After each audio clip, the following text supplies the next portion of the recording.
What's going on, everyone? Welcome back to the Panic Room. If you ever wanted to know what devices are running on your network, what services are exposed, or what an attacker might see when they look at your systems, then today's video is for you.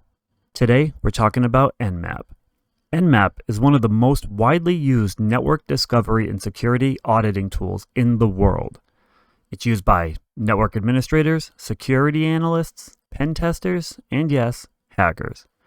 And by the end of this video, you'll understand what Nmap does, why it is important, and we will run a live scan against a vulnerable lab machine to see exactly what information it can uncover.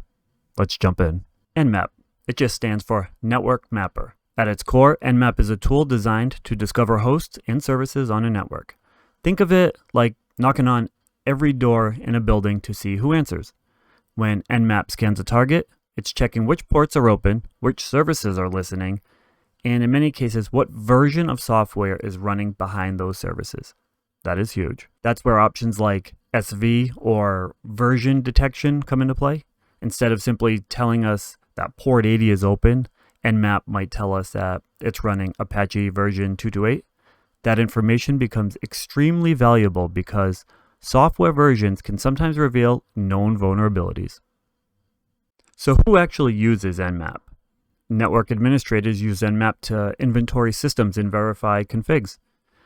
As networks grow and ports and services sometimes get enabled accidentally, maybe a developer spun up a test server, maybe an old application was forgotten about, maybe a firewall rule was changed during troubleshooting and never removed when troubleshooting was complete. Running periodic Nmap scans helps identify those issues before someone else finds them. Security analysts use Nmap to understand an organization's attack service.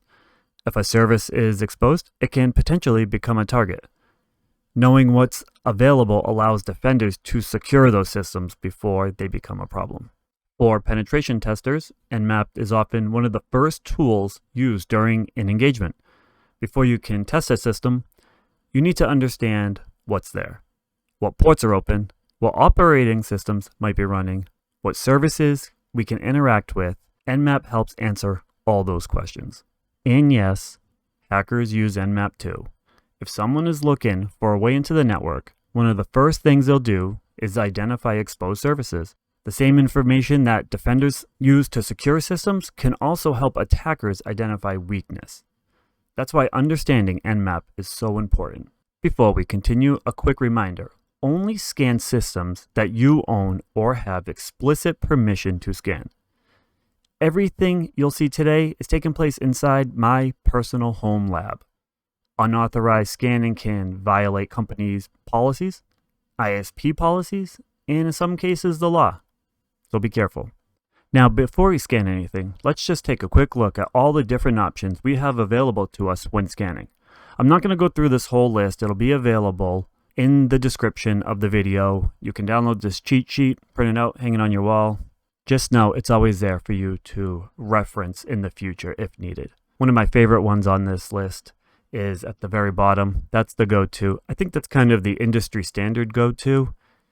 If anyone has ever played Try Hack Me or Hack the Box, those pen testing capture the flag websites, that's kind of what they teach you right off the bat. It's the first thing you're always going to do. Another good one is the -SV. That's the service version detection. That's where you'll find outdated Apache amongst many other older versions out there. OS detection is great. If you're scanning a network and you see some XP or Windows 7, good for us, bad for them. But to get started, if you're just jumping into Nmap for the first time, just take the clean go-to scan and you'll get plenty of info. That's what we're going to run right now, and I'll show you the output. So we're going to run our Nmap scan right from Kali Linux. It comes native on this box. Same with Para OS.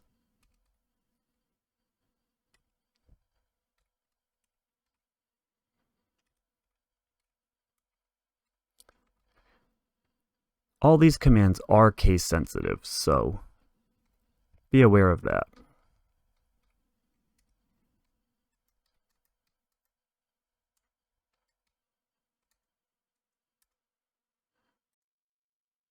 Now, I did pause the video because That scan was going to take 2 to 3 minutes just because I was scanning a Metasploitable box, which is a purposely built machine for security analysts, for pen testers.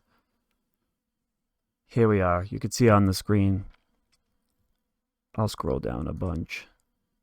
It found a lot of great things. Let's scroll back up to the top. I'll break down the command a little bit. So like I said, we had the go-to scan right up top. 10, 10, 10, 30. Like I said, my little exploitable box. So we are on this scan. We're attempting to get the version of any of the services running. We're also running Nmap's default scripting engine. So there's built-in scripts to Nmap that run in the background. I don't know them off the top of my head. I know they're there. I always just throw that switch on because it always comes back with good information.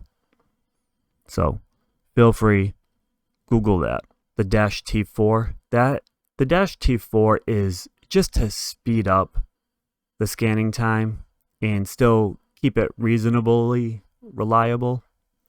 And then we have the -P-. That's just saying, hey, scan all 65,535 TCP ports.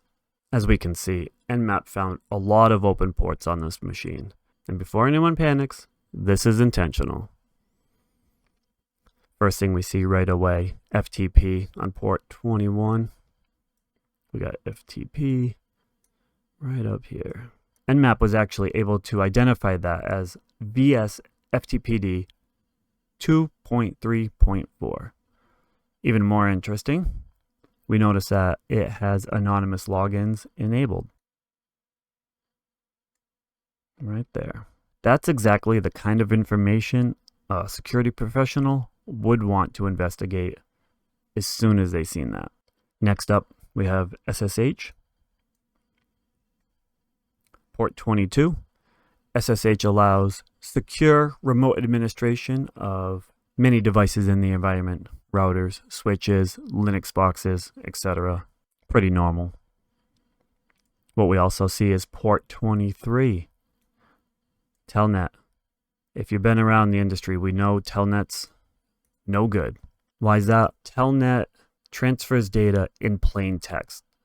That means if somebody happens to be wire sharking or sniffing your traffic and you're typing passwords, they can see it.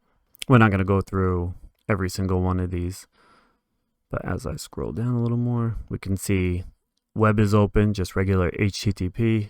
Actually has Apache behind it. So what you can do with that is maybe hit up the exploitDB database, see if this is in there. May or may not be. When I look at this scan, I immediately notice two things. First, there are a lot of open services. I don't think you would actually find this in the real world.